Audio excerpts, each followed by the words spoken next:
on behalf of Nirmala Memorial Foundation College, Andhra Loyola Institute of Engineering and Technology, and Cape Comorin Trust, I welcome you all for the 3 days international virtual workshop on research and publication. I'm sure from last 2 days, you would be having a great treat to listening to the eminent professors from across the world about various topics on research. To explore more on the research topics, we have amongst us Dr. Emin Alim, who is the lecturer in the Botany and Microbiology Department from the Faculty of Science at Al Azhar University, Cairo, Egypt. She is also the Vice President of Biosciences Research Support Foundation, Nigeria. Along with that, ma'am has also proposed various research papers in national and international journals. She has also addressed the audience in the various webinars and seminars. So without a further ado, I request ma'am to begin with her topic on structure of research paper. Over to you, ma'am. I opened my screen also. It's downloading. First of all, I need to thank you very much for organizing such amazing workshops. I am so sorry I can't open my camera today because I'm slightly sick. Thank you very much for inviting me. Thanks, my dear sister, also, Dr. Shailaja, for inviting me. Thanks for all organizers and all respected colleagues for your efforts and also for your presence. Today we will talk together about structure of a scientific paper. I have some books in this issue. One of them is Alphabets of a Scientific Paper. Today we will be together to talk about structure of a scientific paper. Let's start. But I need to know something. Do we have students? I need to know the audience. Do we have students, undergraduate student or not? No, ma'am. All are university and college professors, and some are research scholars, Thank PhD you. students. So we don't have undergraduate students. It's okay. Today, together, we will talk about the structure of a scientific paper. Before talking about a scientific paper, all of you are well known that we have different types of scientific writing generally. We have scientific paper, which is called full length or a full strength paper or full length or full strength article. We have also a review article, which is called sometimes a review paper. We have also case study. We have methodology paper, which is related to updating certain methods. And also we have short communications, and we have reports and others, including patents, thesis, and so on. Today, we will talk together about scientific writing. When we are writing to specialized people, we are or specialized scientists, we are talking about scientific writing or scientific paper. But when we are doing something like simplification of science, as like as what is we are doing for news papers and magazines and so on, we are doing something which is called science writing. So we have a difference between scientific writing or science writing. The scientific paper has developed over the past decades into a tool for communication. We are doing scientific publication to strengthen communication between scientists. The main audience in the case of scientific paper are extremely specialized.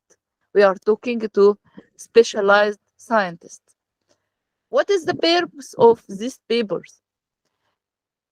First of all, we are presenting our information to be easy and to be readable and to be available for other scientists, and also to present enough information for reader to avoid duplication.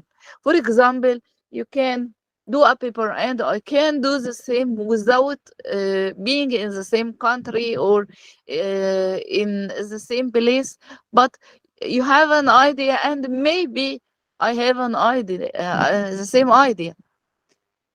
We are millions of scientists, so maybe duplication can be done. So by publication, we can avoid such duplication. Reporting results in a scientific journal is a process which is common to researchers in all disciplines. However, many scientific papers are failing to communicate research work effectively because of some mistakes in these papers.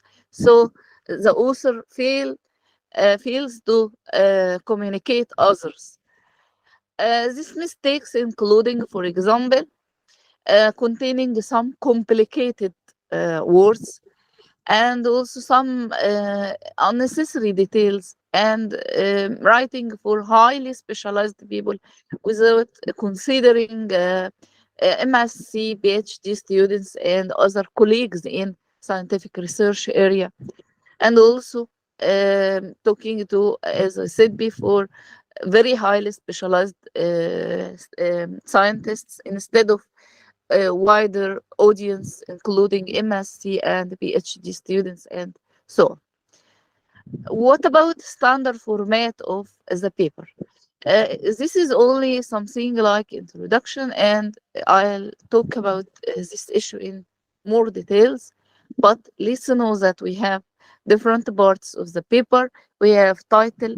Title means subject and what aspect of the subject was studied. And also abstract, which is the summary of the paper, the main reason for the study, the primary results, and the main conclusion. I'm calling it as mini paper or the son of paper, because abstract is something like seeds compared to the plant. So abstract is something like a small paper, compressed paper. What about introduction? Introduction means all question marks, including why the study was taken, methodology, how the study was undertaken, and the results, what was found, discussion, why these results could be significant, and what the reason might be for the patterns found or not found. In discussion, you are comparing your results with results of others, maybe including yourself in many other previously published work. Effective research articles are very interesting to and very useful to a broad audience, including scientists in other fields. In this infograph, we can talk together about different parts of the papers. We have, as I said before, title. We need to keep the title very simple and very specific to describe the content. Don't so technical issues. It can't be easily understood. Try to be concise. Try to summarize the issue as you can. In title, we have small test. We are trying to add some words. If it will be acceptable, it means that this title is very short. We can try also to omit or delete some words. If it will be acceptable, it means that this title is long and containing some misleading words. What about abstract? The abstract is short, but remember not to be cram as much detail into it as possible.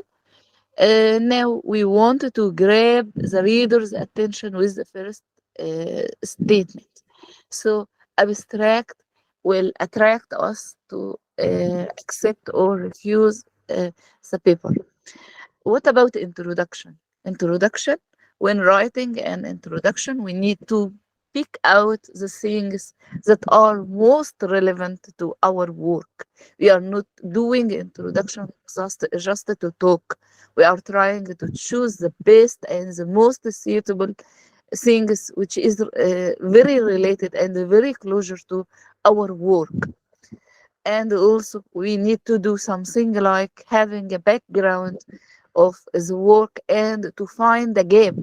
We need to refer to that there is a gap and we need to fill this gap by doing 1, 2, 3. What about results and the discussion? We need to make our results and the discussion very informative and very short as we can. We need to focus on the important parts, not the small details. We need to remember that discussion of unexpected results is often as valuable as focusing on expected findings. We need to focus on the most important results, not all results. We are not discussed all results, especially if something which is very logic and very unknown or very common. What about references or citation? We need to make sure that our references is very up to date, and also if it will be old but very important and related to other pioneers, we need to make use of reference management software, including Mendeley and others. We need to block out our time for writing. We need to consider arrangements and also time schedule. We need to choose the best time according to when we need to write specific part. Also regarding citation, it's very important when we are using any word related to others, we need to refer to them. We need to, during writing, we need to avoid very long paragraphs and sentences. We need to consider using headings, pellets, italics, and something like this, not in the final form of the paper because it will be done according to the journal format, but during writing to arrange our ideas. And also editing is very important, and a consultant is very important. We need to offer it to some of our colleagues. We need to ask them for their opinions, and we need to wait for their advices because they are looking for it out of the box. They are outside the work, and maybe they will say some advices which is very vital to the work. And now let's go to alphabets of a paper. As we talked together before about the paper, scientific paper or scientific writing of a paper is not means merely a paper as like any other written paper, but it means pencil pen reactions used by sounds of our minds interact with each other to produce applicable works, supplied a beneficial product for people. Now we are talking about pencil pen reactions. Why I highlighted the issue of pencil? Because to avoid any mistakes, we are doing something like writing by pencil, and we are highlighting what is right and what is correct by pen. We need to try and error. We need to correct our mistakes. We need to do something like brainstorming. We need to have applicable product, not only theoretical phrases. We need to have a product for people. We need to be in touch with our society. Paper requires great efforts, payment. Ideas of paper are results of positive reactions between scientists and their surrounding environment. So we are not, sorry, I try to maximize it.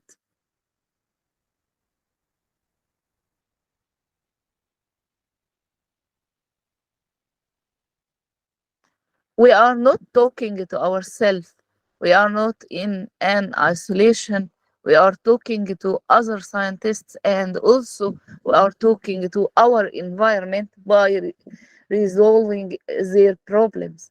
We are not in isolation. We are not doing research work for nothing. We must have a target. We must try to create a solution for any problem related to our society. So, to conclude, the letters of the paper means pencil pen reactions, applicable works, and product, and this product must be supportive for our people. It needs efforts payment. It means reactions with surrounding environment. I prepared this book as a dictionary containing some rules. These rules are derived from letters of each part of a paper, started with paper itself. So you can use such book with your students to simplify also the issue of scientific paper, something like a scheme of we are using in chemistry, for example. Now we are going to have our paper equation. In paper, we have title, we have abstract, we have introduction, we have methodology, we have results, we have discussion and conclusion, and we have references. In the mind of scientists, we will have the paper by having these parts. Let's discuss each part of a paper separately. Now we will talk about title. Title must express the work totally in brief words. It means total ideas, total results, and so on. It must be done very, very informative. We need to have very informative titles. It's very important. It must identify our work. It must be targeted and to the point. Less but suitable words are better than many misleading words. It must be enough for the identification of the work. Before going to an abstract, we need to do something like this. If you wanted to judge if your title is okay or not okay, try to add some words. Try to add some missing words in it. If it will be logic or if it will be acceptable, it means that your title is short. Try to omit or delete some words.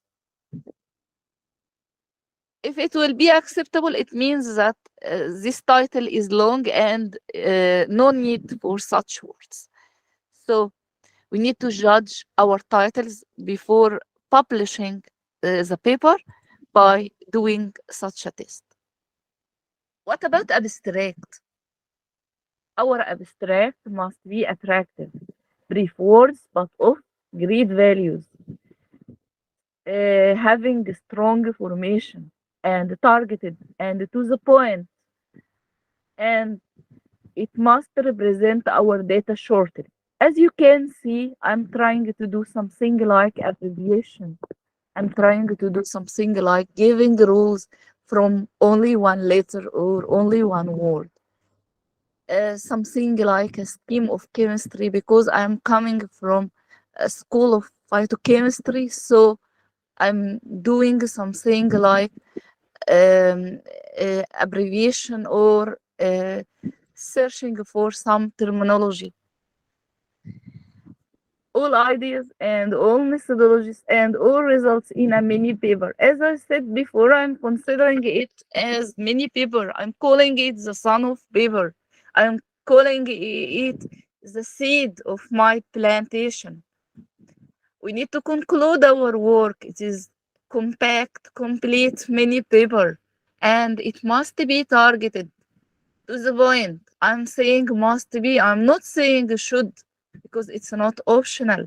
We need to try to do our best because of doing good things for other followers. It must be targeted to the point. Very important. If we are doing some non-important words in our abstract, it means that it will not attract our readers. It means that we haven't any important things to be said. So we are adding useless words.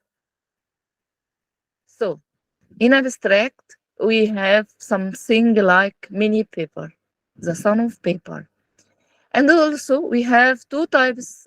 Before going to the introduction, I wanted to add small thing related to the abstract. We have two types of abstracts.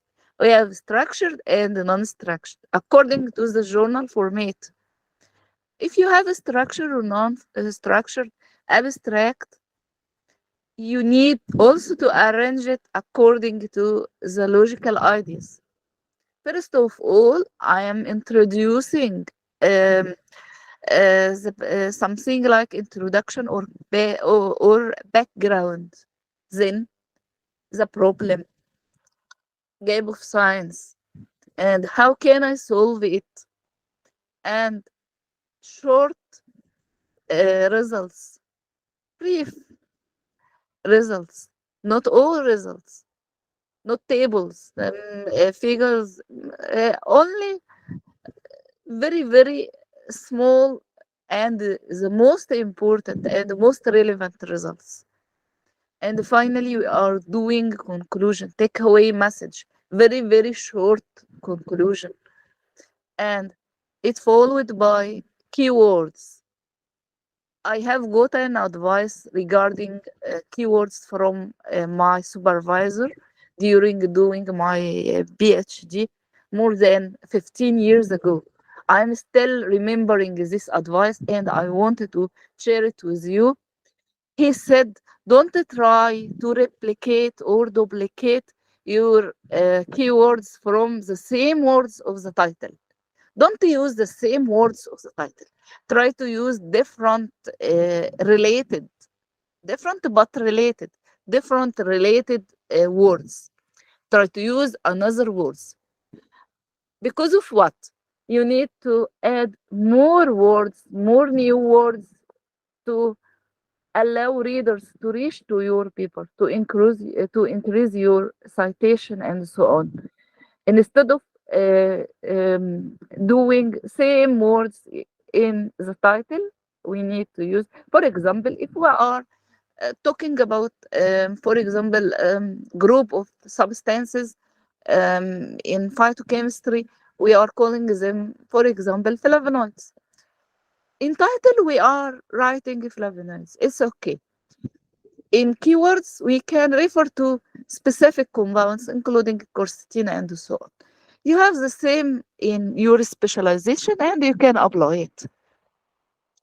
So in keywords, we are trying to use new words, but related words, not only repeating our words included in our titles.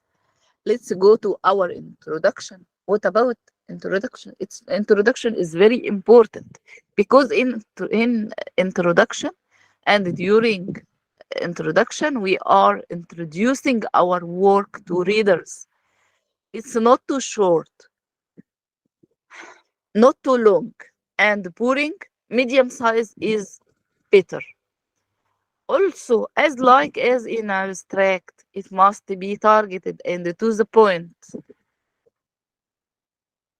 We are doing something like renewing ideas. We need to rephrase sentences to fit our work. If we are going to do introduction, please don't use your old words in paper, in your already published papers. One day, I tried to publish a paper, and I have got a hint from the publisher. They said to me, "You are doing introduction containing some words from another author." I said to them, but it's me. But it's another published work. So it's not you, it's another work. So don't try to copy and paste from yourself, from your previous work. What about others? Don't try also to copy and paste from others. Try to do rephrasing. Be your own. Be yourself. Use your own words. You are not a copy of others. You are unique. So please use unique words. We need to organize our data in order to show its scientific value. Please give me a few seconds. I need to drink water. Thank you very much.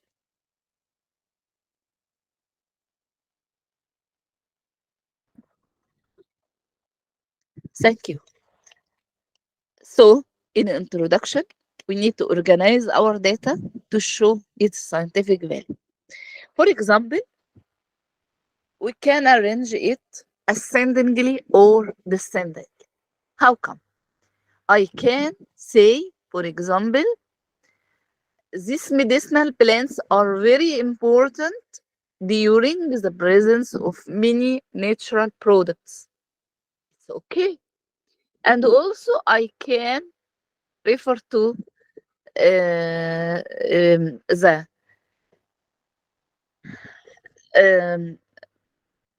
sorry.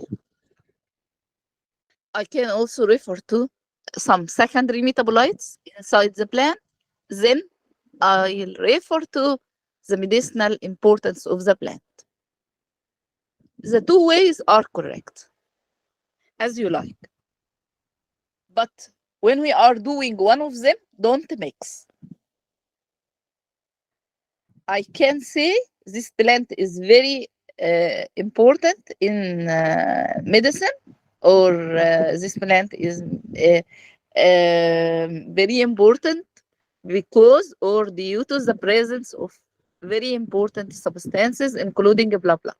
And I can say also in the other way, this plant contained 1, 2, 3 compounds, and for this reason, this plant is very important. In your specialization, you can do the same. And also, don't use useless data. For example, if I'm doing a paper on tomato, for example, I'm doing a paper in the area of phytochemistry or medicinal plants or biotechnology. So I'm talking about tissue culture or cell lines or cell culture or any advanced techniques to improve the production of secondary metabolites from the plant. So I'm not allowed, for example, to say tomato is very important and we are eating it and we are using it in salad and in cooking and so on. When I'll say this, it means that I'm kidding. I'm not serious. I saw such thesis writing something like this. It means that I'm kidding. I'm not serious. But I need to arrange my priorities. I need to talk about the most relevant and the most important things. Not only talking for nothing. We need to do something like documentation of every written word must be done. I can do it between brackets as a number, and finally in the reference list, I refer to the number according to their mention inside the paper. For example, if I take something from Iman Allam, for example, between brackets, I'll give Iman number 1. For example, my dear sister, Prof. Dr. Shailaja, if she is number 2, if I use the hair paper secondary, so she is number 2. In the list, I'll mention all details related to hair paper as number 2. And if I'll return to Iman again, she will not be the third. I'll give also hair number 1 because already I referred to hair. So I'll not talk about hair details again, only one time. And also between brackets in another form according to the journal format and according to the conference, but we have different types of citation. We can also between brackets refer to the author in using the family name and year, only family name and year. If one author or two authors or three, but it's not good to use more than three authors for certain phrase. More than three authors is not good. Um, I think we need to choose the best and the most updated one of them. And also during introduction, we are doing something like useful review. It's compressed review of literature. In thesis, we have review of literature. In paper, we don't have review of literature, so introduction is enough. We are doing something like useful review followed by the introduction of our target in the work shortly at the end of it. It's very compact, complete review of literature, and also it will tell us about the past and the against the future. If I not read the past carefully, I don't have good future.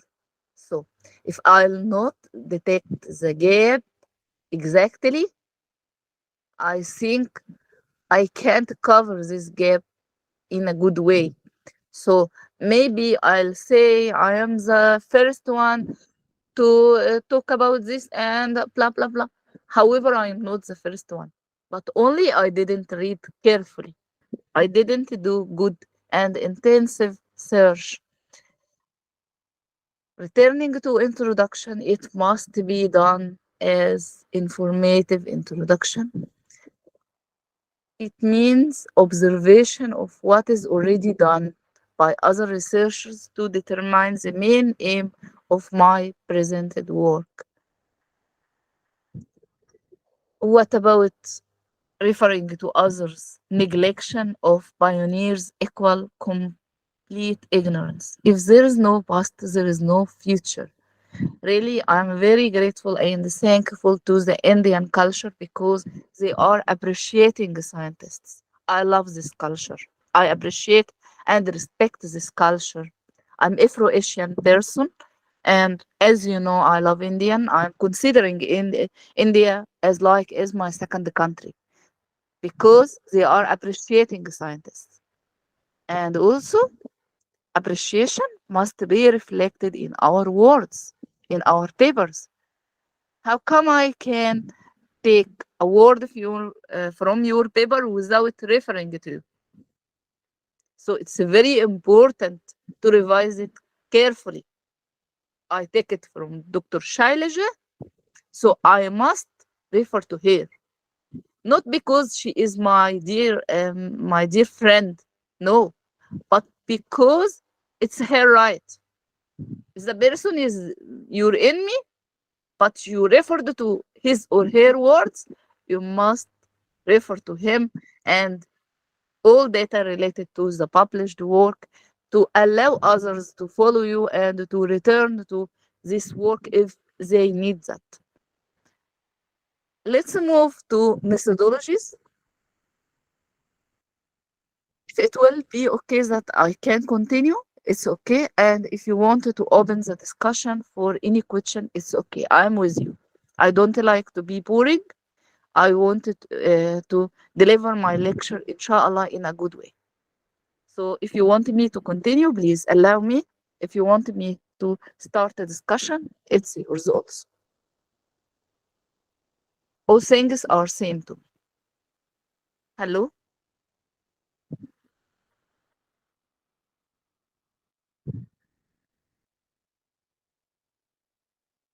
Okay. Continue your lecture, dear.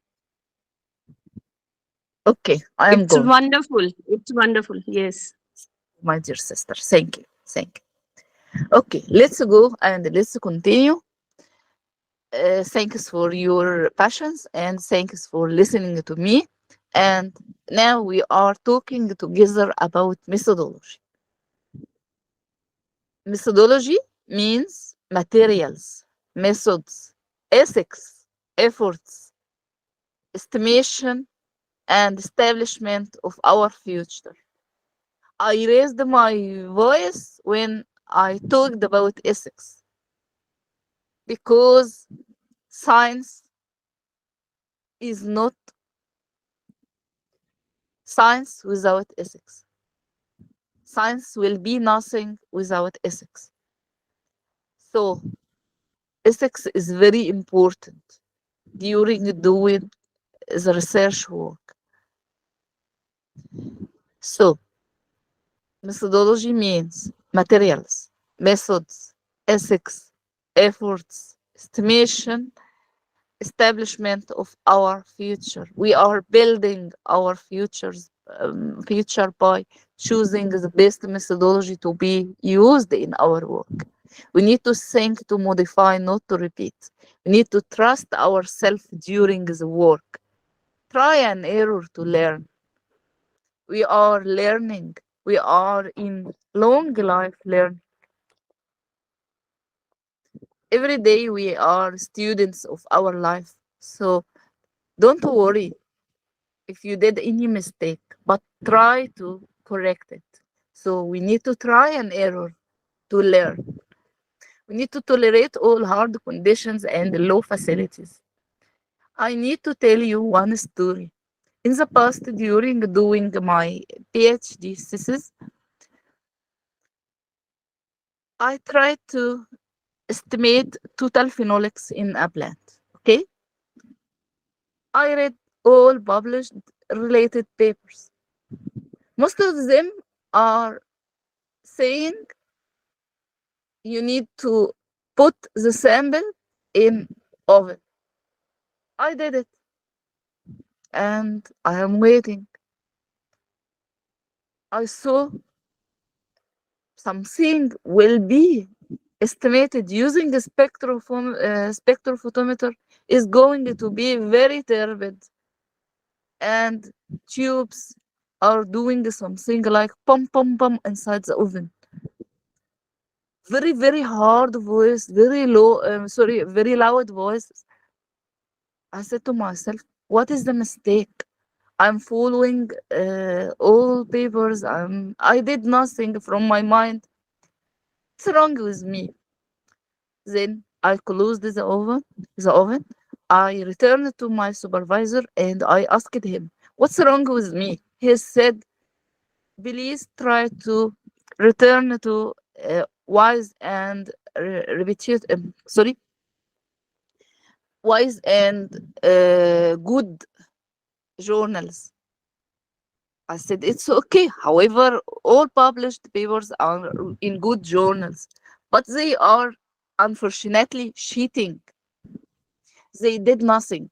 For this reason, I'm talking about ethics, because if they uh, put sample in oven instead of water bath, the result will be very different. So when I tried to read many other papers, I can reach to the truth and the fact. The fact means that they didn't work practically anything because they are only cheating. They are only doing something like copy and paste from others without working, without doing any practical experiment. So we need to be ourselves during the work. We need to trust ourselves. However, this is a big scientist and the paper is already published and so on.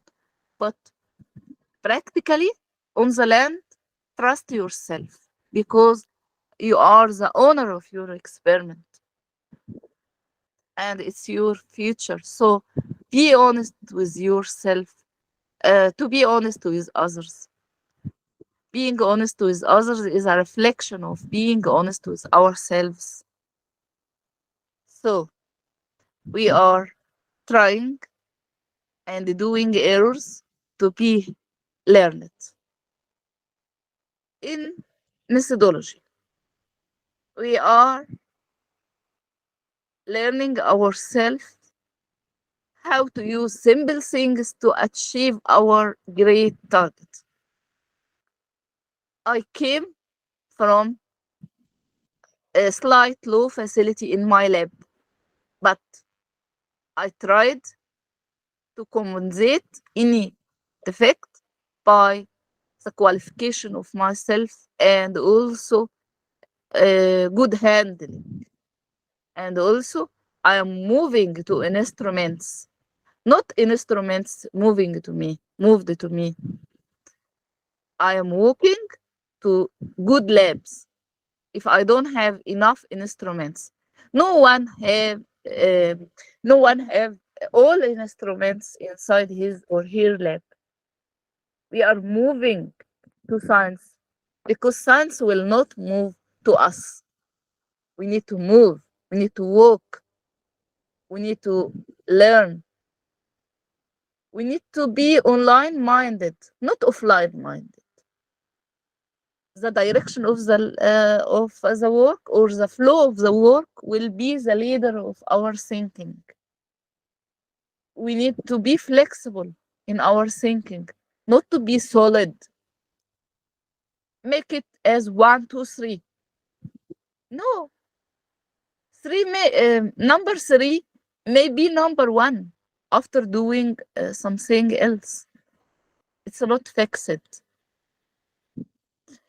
We need to be in creative thinking, not in official thinking. Creativity is highly required.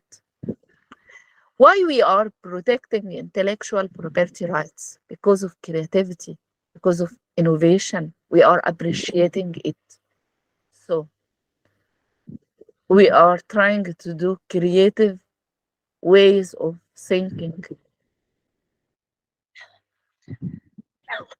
Sorry. We are trying to do international thinking, not local thinking, because already international thinking will cover our country because it's included in the globe. It's not outside the globe. So why we are seeking to do local thinking without talking about international thinking? Again and again and again, we need to have online and open mindset against offline mindset. We need to do something like contribution to the science instead of doing weak replicated traditional work as others as before. So why you did this work? Already done. We are consuming our life. We are consuming uh, money. We are consuming reagents for doing nothing. It's not good. We need to do unique things, new things, innovative things, creative things, not only weak traditional work. Even in thesis also, we are trying to do contribution to the science, not only thesis for students only to learn. No, try to add anything to your society. You can do. You can do if you want, and if you will follow good regulations, you can do it. Our work falls under our responsibility. So try to be yourself during the work with full, complete, and full respect to all supervisors of thesis. I am telling the same also this to my students. I'm talking to them. Please try to afford the responsibility. Try to be yourself during. Hello. Can work is fall under your responsibility. Nisha, ma'am, can I continue?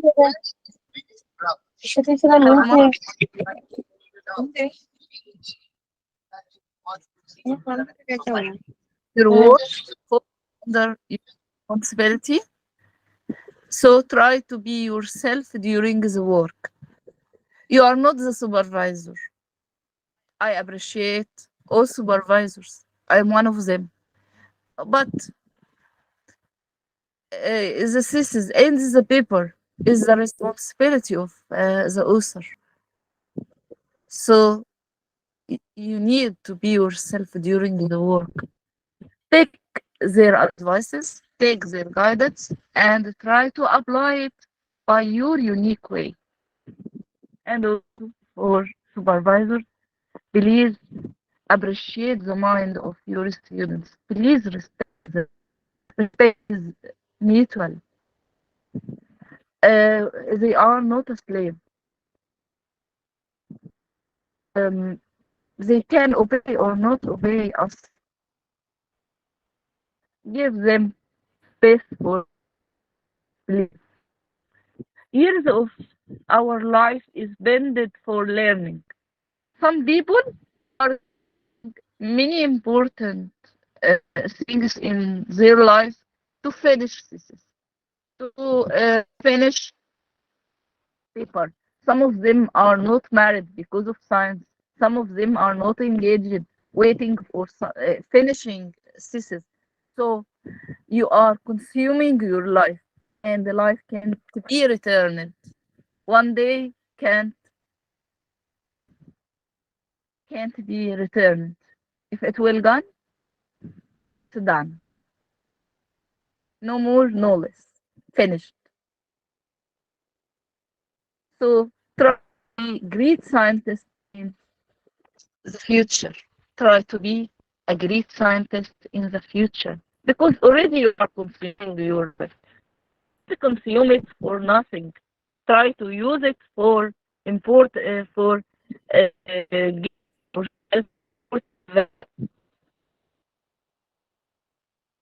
what about results?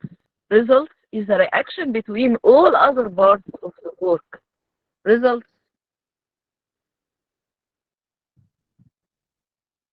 Okay. Results is the reactions between other parts of the work. We need to respect both negative and positive results. We need to respect our own results and don't try to copy and paste the results of others and don't try to stick to their results. I'm trying to finish. My dear sister, Dr. Shailaja, do you want me to stop now or can I continue and I can hurry up? Ma'am, you can conclude your lecture because I'm sure participants have some. Okay, my dear sister. Okay. Give me, please give me maximum 5 minutes from now. Okay. Okay. So again, results is a reaction between all other parts of the work. We need to respect both negative and positive results. We need to respect our own results. Don't try to copy and paste from others. Be unique. It's establishment of new successive works led by your results in the running work. Don't try to be similar to others, but try to do new results. It must be useful for other followers. Long but valuable is better than short or weak. Short and valuable is better than long or short or weak. The most important is the value. Talk about it in an attractive manner. Figures are better than tables, but sometimes we need to use tables. We need to support or correct our primary hypothesis. What about discussion? Discussion is, sorry. discussion is the death or life of data.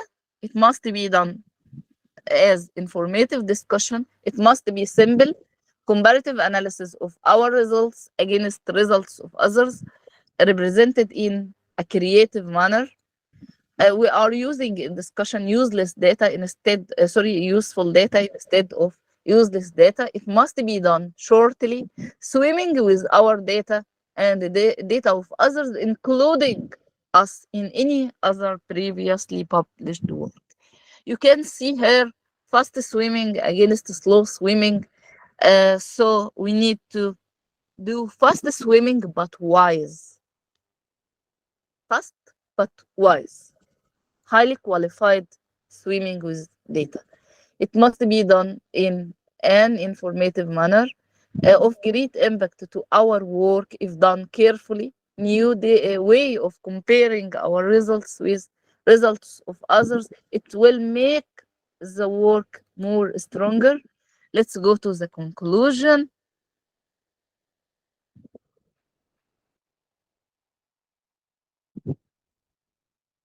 Conclusion means take away such. And finally, I reached to the references.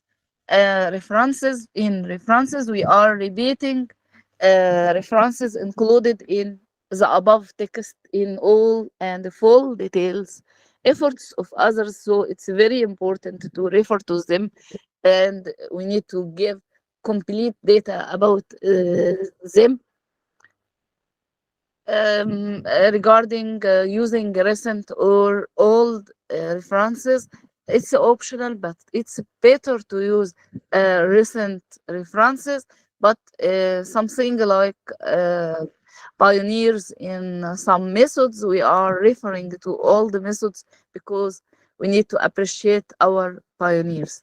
As I said before, it's efforts of others, so we need to appreciate and we need to give full data about them. We are collecting all references from all parts of the paper. We have some parts are devoid of references, including title. Title is ours, so no references in title, no references in abstract, and also no references in keywords. We are collecting from different other parts, starting from our introduction.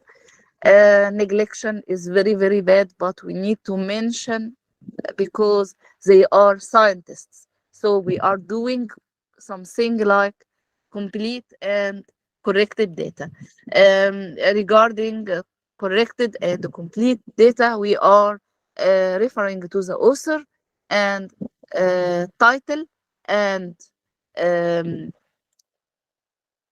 name of a journal, and also volume, issue, pages, year. Arrangements is according to the journal. What about books? We are referring to author and publisher and the pages and the years, and also I forget to say edition. And also regarding thesis, the author is the student, no, not the supervisor. Okay, so we are referring to the author and followed by is thesis name and university, faculty, department, and so on, and other informations, including country, government, and pages. We need to different if it will be MSc or PhD thesis. I'm very ready for it. And I need to hear from your side because I know that you are scientists. And thanks again and again. Thank you very much for inviting me. I'm very happy to be with you. Thanks for all organizers and all respected colleagues. And thanks for all organizers also behind the camera. Thanks for your respected college and your respected organization and all colleagues listening to us now. Thank you very much, and Yeah. I'm ready for discussion. Thanks again. Thanks, my dear sister, Dr. Shaileja, and the floor is yours now. Thank you. Yeah, thank you so very much, ma'am. It was our pleasure indeed to have you amongst us and sharing Thank your rich experience with us. We really thank you from bottom of our heart for taking out time and sharing your views on how to write the research paper, because it has become a need of an hour today, because only subject knowledge will not help us to survive in the field of teaching, but research has become universal now. So your inputs and your sharing of experience was really helpful to us. Thank you, ma'am. Thank you, Mom. Thank you very much. Thank you. So moving ahead for our second session, we have with us Dr. Vikas Lathar, sir. I hope, sir, you have joined the platform. Yeah. Yeah. So it gives me immense pleasure to have with us Dr. Vikas sir, who is the Associate Professor from the Department of English of SM Government Girls School, Safidon, from Haryana, India. He will be talking more about a plot on research. No matter we do research in whichever field you talk about, social science, commerce, management, science, but English is something that acts as a base. And if we really need to convey our thoughts, our suggestions rightly to our viewers, to our readers, we really need to have a hands-on hold on our language. So, sir, your topic was really needed, and we look forward to hear from you. Over to you, sir. Thank you so much. Am I audible? Yes, sir. Okay. First of all, I would like to thank Nirmala College, Nirmala Memorial Foundation College of Commerce and Science, Mumbai, and Andhra Loyola Institute of Engineering and Technology, Andhra Pradesh, and Cape Comorin Trust for providing me opportunity to share my views on the topic that is plagiarism, blot on research. Well, first of all, I want to tell you that this lecture is going to be in a very informal manner. I'm not going to use many jargons, or I'm not going to complicate the things, because mostly I assume that most of us belong to teaching fraternity or from research fraternities. Many of us must be some young scholars, and my aim is to sensitize them that what is plagiarism, and why it is done, how it is done, and what needs to check it out, and what can be the consequences of it, like legal complications, or maybe some social ethical issues are also associated with it. So I'm going to share my screen, and uh, my lecture will be around 1 hour, and I hope that you people will listen it carefully. And in the end, the question answer session will be there. So I'm sharing my screen.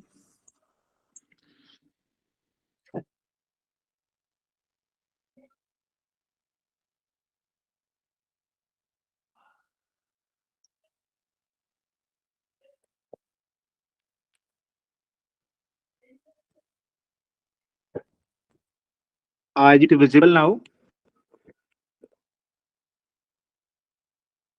Hello. Yes, sir, it is visible. Yes, sir. Thank you. Yes, sir. Okay. Okay. So the topic is plagiarism, a blot on research. And the first thing is plagiarism is a literary theft and ethical misconduct. Now, this line is like it's not broad enough to uh, define the plagiarism properly. Actually, it's not easy to define this. But what it conducts, first, we need to understand what is the meaning of the literary theft and ethical misconduct. First of all, let's understand what is research and why it is important for our society or human civilization. Suppose and assume that the period when the human civilization was started. At that time, when the early humans were on the earth, for them everything was a unique experience. Like when the rain came, they felt why the rain is happening. When the sun rose, then they thought why the sun is rising. Then the birth and death. So everything was simple question and mystery for them. And then the human civilization started uh, thinking about them, the researching about them. And this thirst and this quest for the knowledge to survive and to prosper led to the development of research aptitude or research attitude. And first of all, there was a like we when the research was not there, we thought that okay, there must be somewhat supernatural kind of element must be there, who is responsible for everything. That's why the concept of religion developed in human civilization. But later on, when the Renaissance came in Europe and in Indian culture also, when the scientific attitude developed, especially in the 17th century Europe, when the after Newton and Galileo and the scientific temperament developed, and the modern science came into existence, then this modern science became a very important tool for human development. In the 18th century or in the 19th century, as you know, after this industrialization and urbanization, there was a huge social changes happened, and that's why there was emergence of there was a need to develop a social sciences, and that was sociology was developed, okay, to understand what is human being, what are the social societal problems, how to tackle them. And in the next century there was development of psychology came. So the human progress, human prosperity, modernity, it is all related to research aptitude, research culture. So I want to say that research is very, very important, vital element for our civilization, because we as an animal, we are superior because we have mind, we have brain, we can think, we can innovate. That's why we are considered a superior animal. That's why we are like ruling this universe. So for a human now, our problems are still not solved. We are just a newly born child, newly born kid. We have to travel a lot. We have to progress it a lot. So it's very important that our society needs to focus more on research. Now, what is this plagiarism is done? Plagiarism is doing what is that? It's a great blot on this beautiful process. Like when we do what is plagiarism, as you know, it's a literary theft. We uh, steal the ideas of others, we steal the words of others and credit them as our own. Okay, so this is basically ethically also it's a misconduct, because we are educated person, and it should be our duty that whenever we try to do research, we should do original work, and whenever we try to put other references, we should give them credit. That's the basic simple thing. But we people are not following, many people are not following. That's why our research process has become like it's a bad name, it's earning bad name also. Now I'm going to take the next slide. Let me try to what is plagiarism. Let me try to define, and I am quoting from the Oxford University definition. Okay, you can check it out from their website. What is plagiarism for them? I'm reading it out.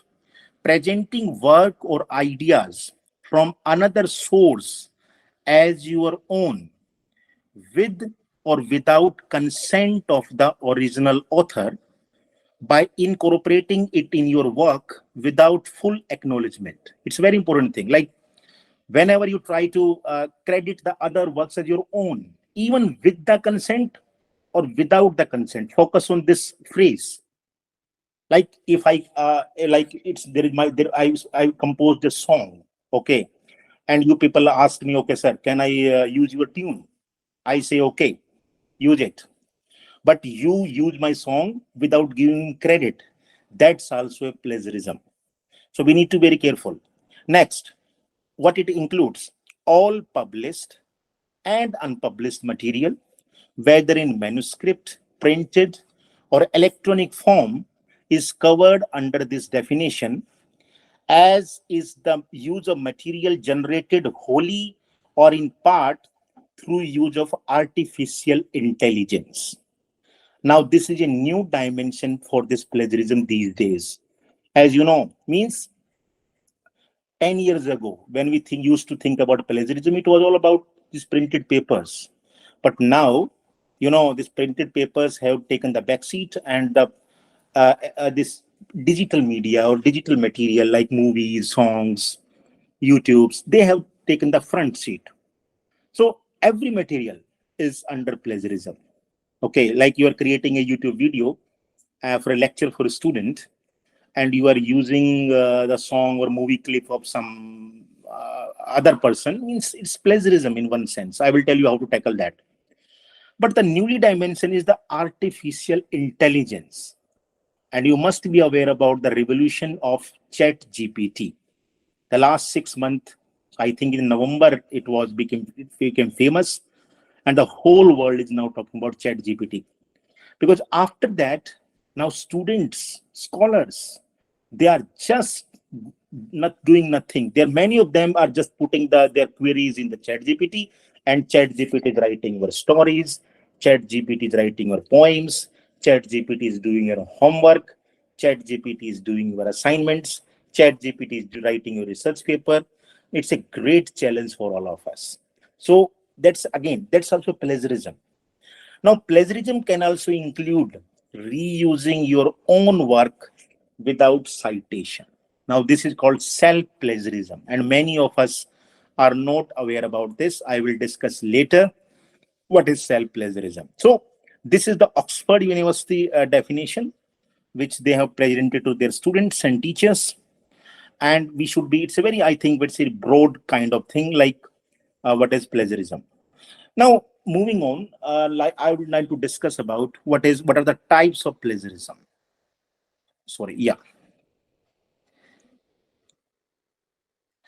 Now, this slide I have taken from Turnitin, and I hope you must be very aware about this term. Turnitin is one of the famous anti-plagiarism software, and they have discussed about 10 types of plagiarism.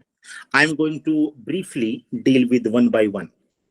The first one is cloning. Cloning means like a book is written by me, and you people just change the author page, and you say, oh, Dr. Shailaja Sachdeva is the author. That's it. So this is cloning. When you completely take the work, and it unfortunately happens many times now. It's many times in PhD thesis it used to happen earlier also. Like they just used to change those name of the researcher, otherwise everything was same. So this is cloning. It's a complete 100% duplicacy. Another one is Control plus C, means copying. Here what we do? It's like here also we don't copy the whole work, but we take some part of it and we just copy paste the thing. It's a very common kind of plagiarism, especially the students, young researchers, or maybe some old one also. They adopt this. They think, oh, nothing. Like 10 years ago, when I was doing my PhD, a engineering student came to me. He was doing M.Tech from NIT Kurukshetra, and his sister was doing PhD from my department, English department. So he simply told me that, sir, for us, like your PhD is nothing. You people don't have to collect any data, or we have to just analyze the work. So why are you wasting so much time? We can Google it out, and we can complete your thesis only 10 days only. So means he was referring to copy paste kind of thing. So many people do, but now it's also plagiarism. We should avoid simply by copy pasting. Third one is, now these two types of people generally is done by the people who are ignorant, who are not aware about plagiarism. Only those people do this. But now after there are, I think a lot of awareness has been spread by the government and universities. So now the literary thieves have become more smart. They are playing with this plagiarism issue. Another one is find and replace. It's a very good technique. Like what people do, like I copy paste some paragraph, and then I selectively choose some words and use their synonyms, or try to replace some words, and I try to befool the plagiarism software. So this is also a technique, but it's also a plagiarism. Another one is mixing of the thing, remixing kind of thing. Like we take many resources, many ideas, and we mixes with them, and we think mixing is just an original thing, but it's a plagiarism. Another one is recycle. Recycle means again it's a self-plagiarism kind of thing. Like I have written one research paper, okay, it was my original one, it got published. Now I have to write another one also. Next month, I start writing another paper, and I took mine ideas from my previous paper without telling you that it's my credit one, without referencing my own work. So that is called self-plagiarism, and it's also disgraced. Although many people don't consider it plagiarism, they think it's not advisable because it's their own work. But still, what is happening? Why it's not good? Because you people are doing, you written one paper in your life, and you are recycling it, and you people use that material for the 10 papers. So it's not advisable. It's not proper. Another one is hybrid model, kind of like in this. What happens that you copy some ideas, and then you use your ideas and creates a hybrid kind of thing without giving credit, definitely. So it's also a plagiarism. Mashup, again the same kind of thing. Another one is error. Now what happens here, that many times we take any quotation or any reference from another work, but what we do, that we cite the resource, and we even give the credit, but the citation is wrong. Okay, we purposely or unintentionally sometimes we give improper or false information about the source. Okay, many people think, oh, who won't read that, who would go deep? But mind you, my dear friends, these days in the era of digital technology, it's quite possible. So please avoid this and try to be very careful that whenever you try to cite anything, whenever you try to give resources, you need to be very particular. You need to be very authentic one. So these are one, like RSS feed and retweet. Now another one, it's a very common one, like what people do. My one scholar came to me and he asked me that, okay, sir, I'm ready to give credit. I'm ready to cite the thing.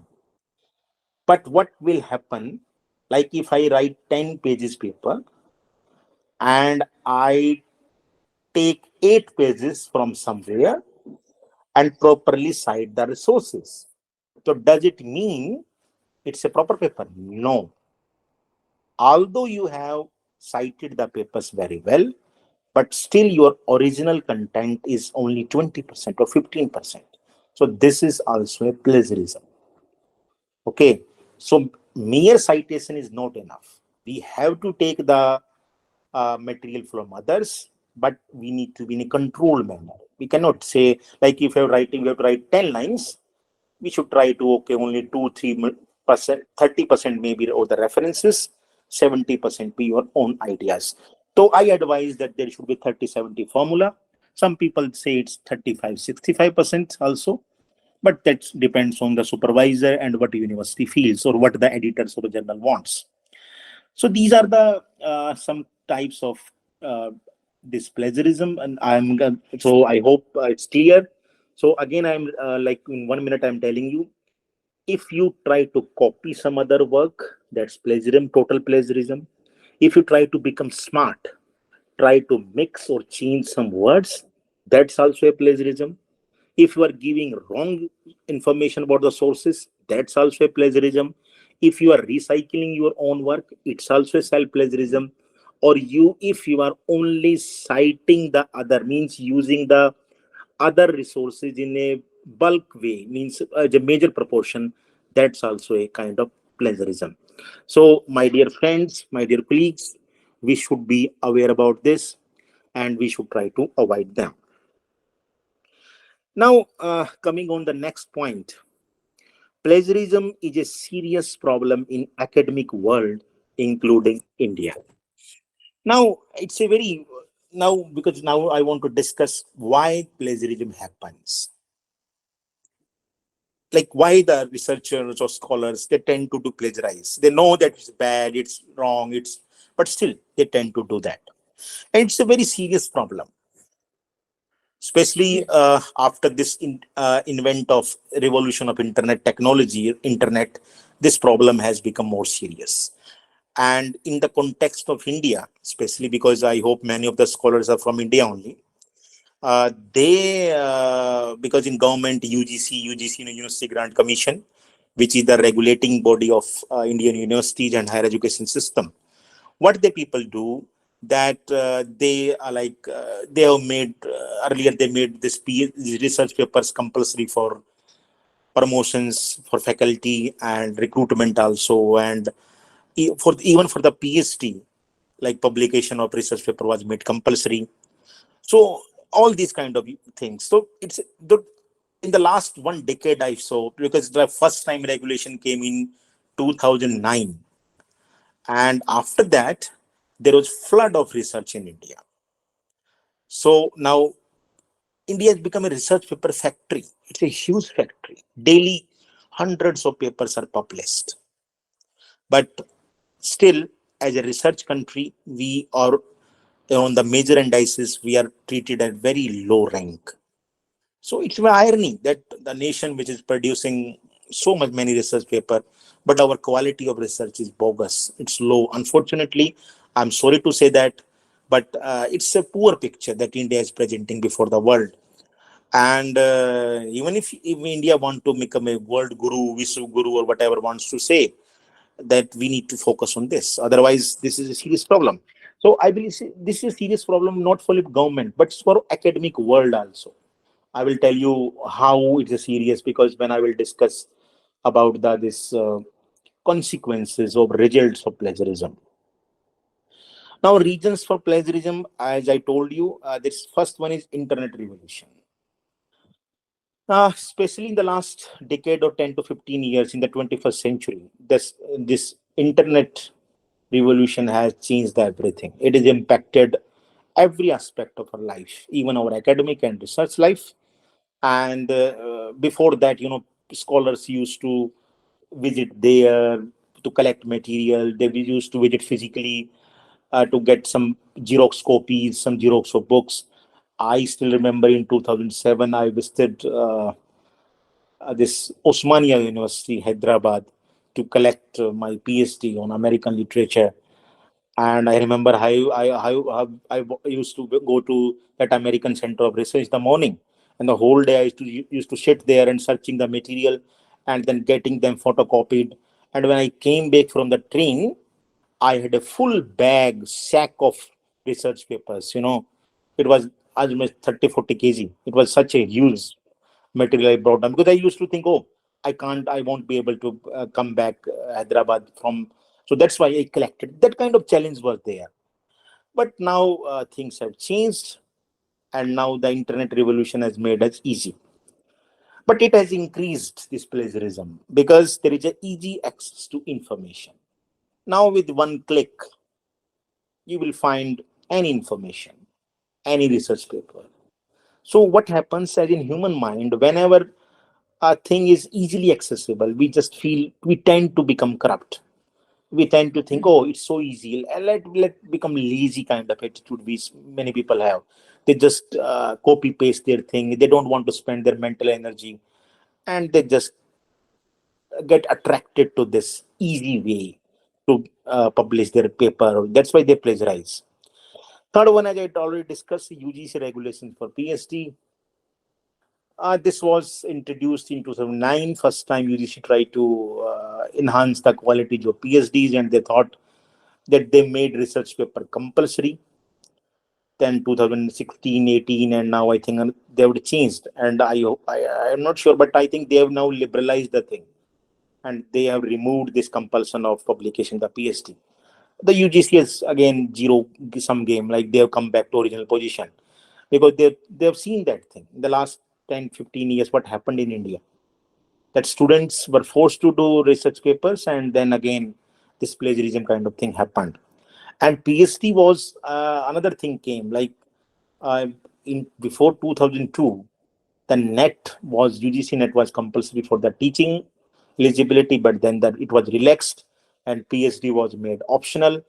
And then again, many unfortunate, like research, many people try to grab PhD by illegal means, and they try to uh, purchase the PhD, do this, that, they hurriedly they do the research, and the quality of research declined in India due to this.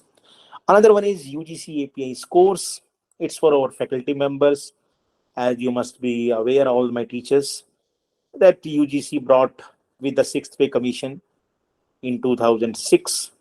They brought this UGC API regulations where we teachers had to score some research scores for our promotions as assistant professor, now professor, and it also led to a bloom of research. Okay, especially in colleges where the infrastructure is not proper, unfortunately, or research culture is not there. But still, many papers published and many journals came into light. And UGC kept on check this thing. Like then in 2017, there was UGC thought that okay, we will bring a UGC approved list of journals, and then they brought the approved list. But again, unfortunately, there were some bad journals when it. Then it was again curtailed. Some thousands of paper journals were removed. And in 2000, I think 20 or 9, they brought this UGC care list now. So even in UGC care, I will discuss in the later part how the list keeps on changing. Every 3 months, they keep on removing some journals. So, but the compulsion, I feel that because earlier the research was done only by those teachers who were really interested in this. You can't force someone to do research. I believe research is a very spontaneous thing. It's a natural thing. One is is a researcher. You can't make someone researcher by force. So that's why I believe that it was not a good part. I believe that it should be like earlier only. The people who wanted to do this, that's okay. Who don't want to do this, that's okay. So there were some reasons for plagiarism. Okay. Another one is what are the effects of plagiarism now? Let's discuss some consequences, some effects. Hopefully, definitely there are bad ones. The first one is academic integrity. Now it's a jargon, academic integrity.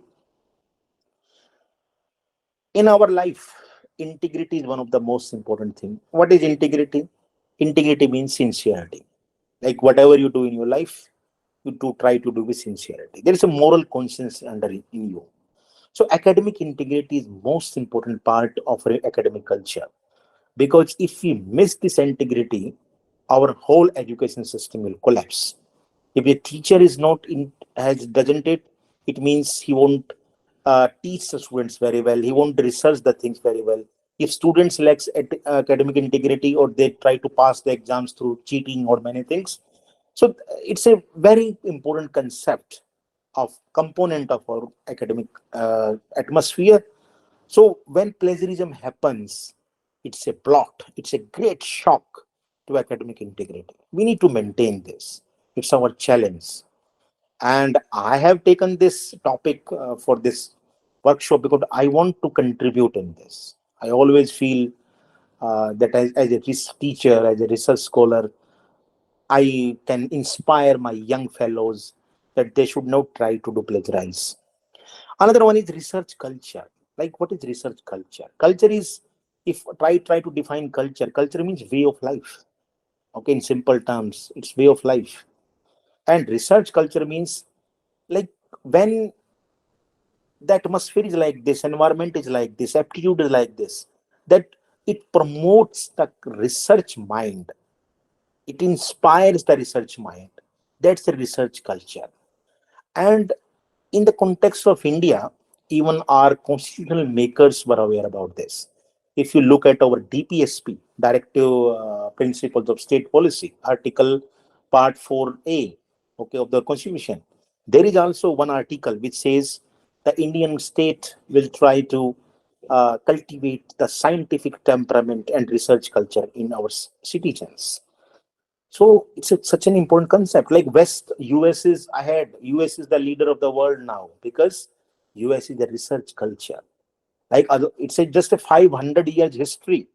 A nation which is a young born nation, it is ruling the whole world due to that research culture. There are MIT, Stanford, they are all research centers. China is leading ahead due to research. Europe was its research. So if any nation wants to develop, then definitely that nation needs to cultivate that research culture. But it plagiarism happens, it affects. I give you a very my practical example from my life. I joined this job in 2006 as an assistant professor. And when I joined, I had a very high kind of principles. Okay, I was a young fellow that I will do this, I will do this. And my professor, my guide, he gave me a brochure of a seminar, national seminar, and he said, because you try to present a research paper on that seminar. And the topic of the seminar was the problems of students in learning English language in Haryana, especially rural students. So that was, I was become so thrilled and tried to write the paper. And you know what happened? For the 7 days, I tried to keep on writing paper and still, oh, it's not proper. They will reject me. How I'll present? It's a national conference. It was such a high. I used to think, oh, I should produce the best of the papers. Okay. But now, when I went there, I attended later conferences. You know, in the last 1 decade, I'm sorry to say that when I go there now these days, people don't take them seriously. And now research papers and these seminars have they become a joke. It's a light jokes. And that's why we people become demotivated. A good researcher feels, why I'm wasting my time? Why am I wasting my energy? Like for writing a one paper, you need at least 1-2 years. But people are publishing is like if I am trying to publish a genuine paper, it will take my 1, 2, 3 years. And my colleague who is doing nothing, he's publishing one paper in every month. And look at it, my paper is only one and she or she maybe have 10, 20 papers. Then definitely it demotivates. And why? Because this is plagiarism. Because without plagiarism, you can't write a genuine paper. So research minds gets demotivated. I'm sorry, I have written a typed wrong. It's not motivated, it's demotivated. Okay, definitely, it's not good. Another one is faulty recruitment and promotions. It affects indirectly also. When the people having PhD or research papers not up to quality, not genuine, then they will definitely enter into the academics, higher education system. They will enter into colleges, universities, and when a bad person enters into this system, whole generation is wasted. That's how it happens. So in recruitment, promotions, it happens, and it is not bad for India and not as a for humanity. It's not good. So these are the some effects, bad effects of plagiarism. Okay. Then again, ethically also it's a wrong thing, and legally also it's a wrong thing. I'm going to discuss in a short while. Now I'm coming to a very important discussion now, because this is especially for Indian scholars, for teachers also.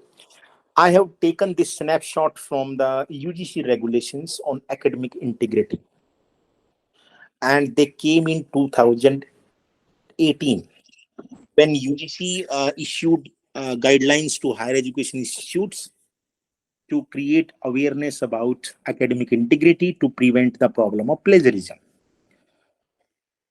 And I'm coming directly to the penalties in case of plagiarism. Because in India, if you want to stop some bad things, you have two things. First thing, you need to make them aware. Another thing, you need to make them convinced. Okay, don't do this. But if they are not doing this, still they are not doing bad work, then the third resort, final resort is a punishment. So UGC has prescribed some penalties, some punishments in case of plagiarism.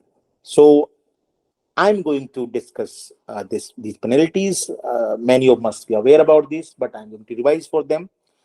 Like UGC, what has done that they have used the word similarity index. Okay, similarity index means how much percentage of your work is being shown similar by the plagiarism software.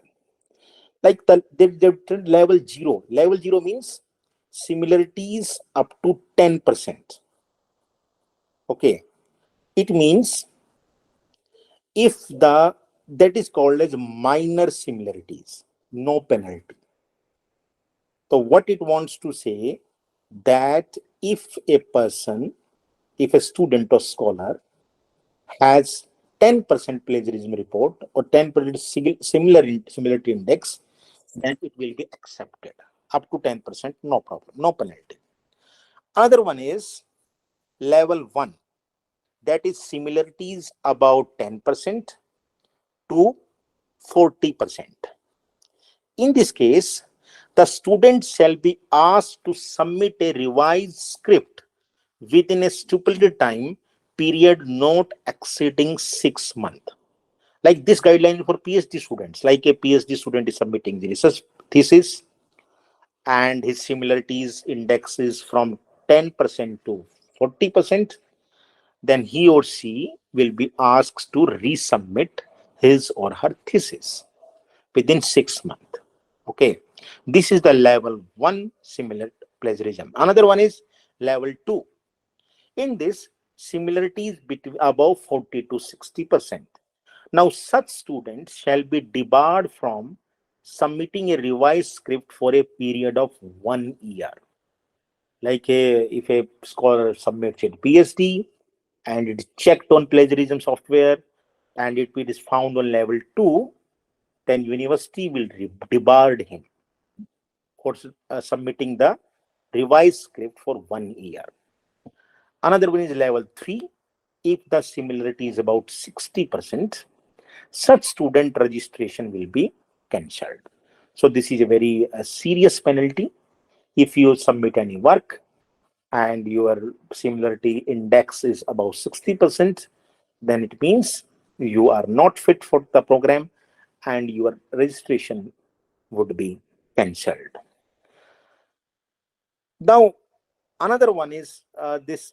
Now, this was for the students, the scholars who was publishing their thesis or dissertation. Now, 12.2 says penalties in case of academic and research publications. Now, coming to the research publication, this applies mostly to the academic fraternity like teachers. First one is level 0, that is similarities up to 10%. Again, minor similarities, no penalty. Okay.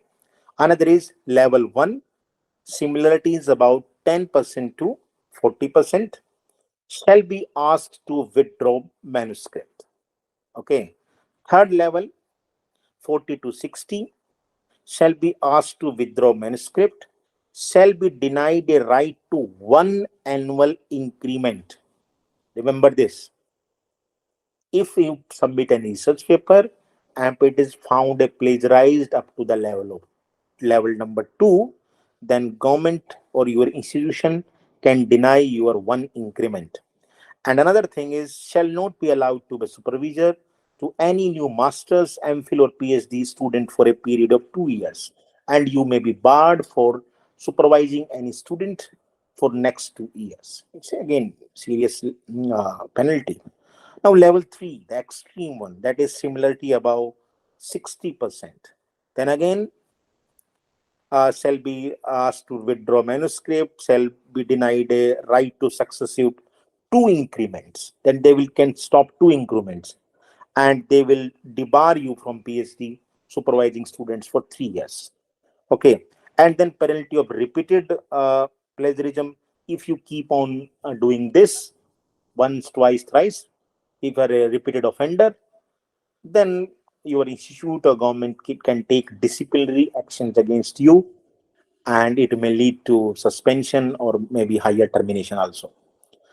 So as an academics, but I believe that deterrent should not be punishments. I'm not in favor of these punishment kind of things or penalty kind of things, because they fear you, they create fear in the mind, and whenever there is a fear in mind, the academic and scholar activities can't be happen. So that's why I recommend that we should have a moral ground. We should be morally uplifted. We should be a moral conscience. Okay, I am a scholar, I am a teacher. It's my moral duty that I will not do thief. I will not do academic theft. I will try to be original. So there were these were some of the penalties. You can refer this whole document. It was UGC academic integrity 2018 guidelines. Now let's discuss some ways to avoid plagiarism. How to avoid? It's very simple. First one is this: we have to quote, we have to cite the thing. Citation is very important. Like whenever we try to take references from other ideas or other references, we need to do proper citation. There should be proper in-text citation. There must be proper bibliography, references, footnotes, and we should follow this. We should give due credit. That's it. Another one is, like, some people think, okay, we can paraphrase the thing. Okay, like, idea is there, idea is mine, but you people just paraphrase the thing or summarize the thing in your own words. Means you are linguistically capable and you feel, oh, but that's also a plagiarism, because you are just recycling the idea. Idea is their own. Okay, so like if I, like, Newton gave one principle and law of motion, and I try to rephrase that, paraphrase that principle, that I say, oh, it's by given by Dr. Vikas Latter. This is not research. Newton is Newton. I'm just playing the language games with this thing. So beware this thing. Many people think we are linguistically smart. Even these days, there are many softwares are there which say, oh, we will remove the plagiarism. It has become a whole industry, unfortunately. And you will find, if you Google the things, there will be many research agencies which will say, give me so much money, we will write your thesis, we will write your research paper, and they even charge money for removing the plagiarism also. Unfortunate. Okay, so this is about paraphrasing. We should try to paraphrase your own ideas only, and whenever we try to paraphrase the thing, we need to still take the credit, give the credit. Okay, whose idea it is. Okay, it's not about direct quotation only. It's the case of summarizing also. It's case of paraphrasing also. And one more thing I need to tell you, as I told you, that mere citation is not enough. 30-70 formula, as I suggested you, 30% references, 70% be your own. And in that, I am just in that case also, like if you are taking a long quotation of like 10 lines, quotation must be like in the English literature. What happens? There are some, like a quote of a character, like if some passages which are 10 to 15 lines and you people quote them. But what we can do, we need smart punctuation marks, like ellipses are there. I hope you must be understanding ellipses, like 2-3 dots. Okay, you can use them. So try to be very humble and sincere on these things. Another thing is that always try to make notes whenever writing research paper. Like whenever reading any reference book, or you need to note down, okay, what was the page number and who is the author. Now, although there are these days, there are software also, many softwares which helps you in citation. Okay, there are many are there. We can use them. We can have them. Another one is we should be always in touch with our teacher, our supervisor, because he or she would tell you what to do, what not to do, and we need to be very careful by quotations, because we should be particular by writing what is the page number, because even if you by mistake incorrectly mention the resource, that's also a plagiarism, although it's unintentional one. You are trying to be like writing some author and page number 10, but if you by mistake by you wrote 11, 12, then technically it's plagiarism, although it's not so serious one, but it's plagiarism. So we need to be very careful that while writing we should giving the sources credit, particularly we need to be careful. And then should be aware about the citation styles, how to cite, because many people don't know what are the different type of citation styles, and there can be a different full lecture on popular citation styles. But right now, because I have time constraint, so I'm not able to give you proper details, but I'm just giving you references. The one is MLA style, and it's especially popular for language people, like especially English, like people like us, literature background, they use MLA style. Another one is this APS style, and this APS style is generally for like psychology, social science, business, economics. Chicago style, these are the three popular one. IEEE, CSC, there are many more, but for me, I think this MLA, AP, and Chicago, because my knowledge also limited, because I belong to literature background only. So, but maybe for the technical fields, or there may be many more. But we should be, whatever our citation style, we should refer to our research journal where we want to send our paper, or our concerned university or concerned supervisor, that sir, what kind of style I should follow, and we should learn about the citation styles. So only then we can have proper a genuine paper. Now in the end, I want to give you some practical tips, and these practical tips are going to be the crux. Actually, these are my some warnings to you, some very important things, because I have come across in my practical life, and many students, many my colleagues have faced them. These days in this research paper industry mafia, I will say, there are many things are happening which may be innocent teachers, we should be alert. First thing is, there is a trend of cloned journal. Cloned, CLONED, cloned journals, bogus journal, I would say. What is happening, that like after this UGC care, many journals are advertised that original one. You like whenever you open your Facebook, the advertisement will come before you, or mail may come to you, on your social media, on WhatsApp message may come to you.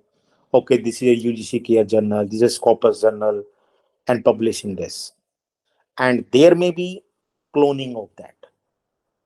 It's maybe not an original journal. So beware of this. Please check twice, thrice, 10 times before submitting any paper.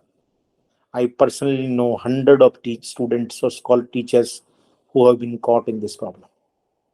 Okay, and for your information, you may visit UGC Care site also, and they have mentioned some cloned journals. I think 2025 they have mentioned there. So you may refer there also, and beware of that. Try to check the authenticity. Another problem practical which is facing is the like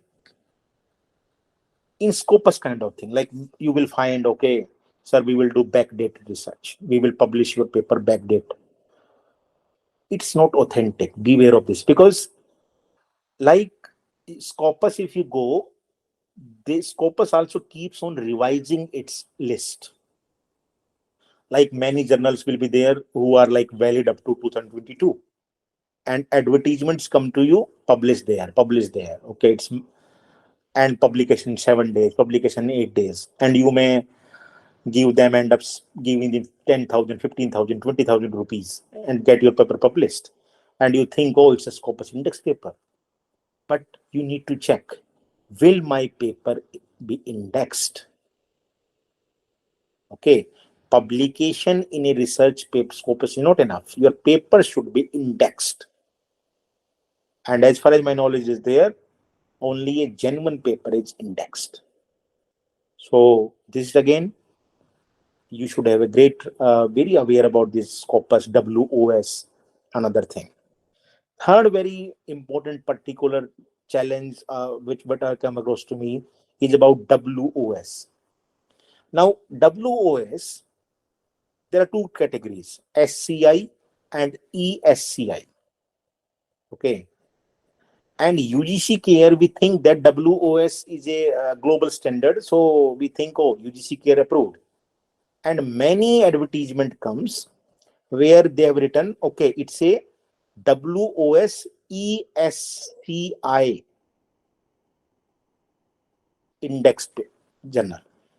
But that is, ESI means emerging source. And mind you, dear, emerging source is not approved by UGC CARE.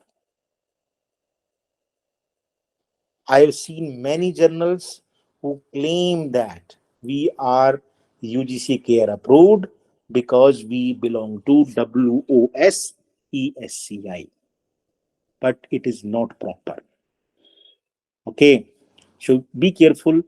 And if you want to check this validity, if you go to UGC CARE site and visit FAQ, okay, frequently asked question, there you will find this thing, whether the ESCI, WS index are approved or not.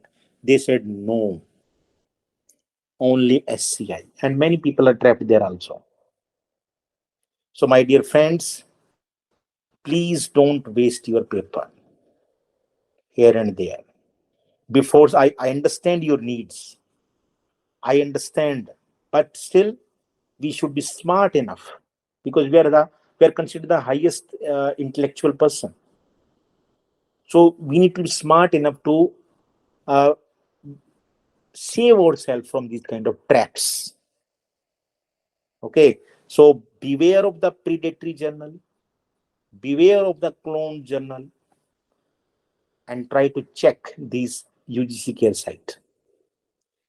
It's very, and please try to avoid this plagiarism, not for the penalties, not for any fear, but as a good human being, as a moral human being, as a intellectual person. Because we, as a scholar, we have a great responsibility towards our nation, toward our humanity. So that's why I suggest you that please avoid this, not for penalties, but for our nation, for our humanity, for our moral consciousness. So thank you so much for giving me time. And I have mentioned my email ID and vikas_8282@gmail.com. And my number is also there. If any one of you want to kind of any help from like identifying any journal or any help in English literature research, then you may contact me. Thank you so much. Over to you. Yeah. Any more questions that we have? Hello, sir. Yeah. Sir, my question is, if a plagiarism come in references, Okay. then it is a which type of plagiarism, and how can I remove it? Which software you are using? Turnitin. Turnitin. And they are showing in references. Plagiarism showing in references. What you can do while using the plagiarism, you need to exclude the references. Okay, sir. There are setting is there, like while checking, na, you have to Yes. some setting in the software. Okay. And in UGC guidelines, they have clearly mentioned that the references will be excluded. Okay, sir. Bibliography will be excluded. Okay. So you need not to be worried about anything. Okay. If plagiarism coming abstract section, then Abstract session. yes, sir. What kind of, like, how, Two, what's your subject? sir, What's your tourism, sir. tourism? Okay. Yes, sir. And what's the total percentage of plagiarism comes? So 2%. 2 is no problem then. Up to 10 it's acceptable. Okay, sir. Okay. Sir, thank you, sir. Sir, can you explain one more time Twitter plagiarism? Retweet plagiarism. Yeah. Hello. Yes, sir. Can you repeat your question? Explain one more time retweet plagiarism. Type of plagiarism. Retweet plagiarism is the same kind of thing. Like, you are just using the other person's plagiarism, other person's portion. Although your site is in the thing, but still you are majorly using, like again the same 80-20 formula. Okay, means maximum of thing may be cited, but you are using other things, other work in your work. That's retweet. Okay. Okay. Thank you, Yeah. sir. Yeah, I think we had a good number of questions. Any more questions that we had? Okay. I think, sir, they have clarified with the importance and the need of plagiarism, sir, because today, especially as rightly you said, in the era of technology, the way the technology is helping us, but on the same hand side, it's also creating a huge threat, especially for us to identify what is the relevant and authentic document and data that we have received. So I really thank you, sir, for sharing your experience and guide our participants on a very much needed topic of plagiarism, sir. We look forward for many more associations with regard to research. Thank you, sir. Thank you, my best. Pleasure.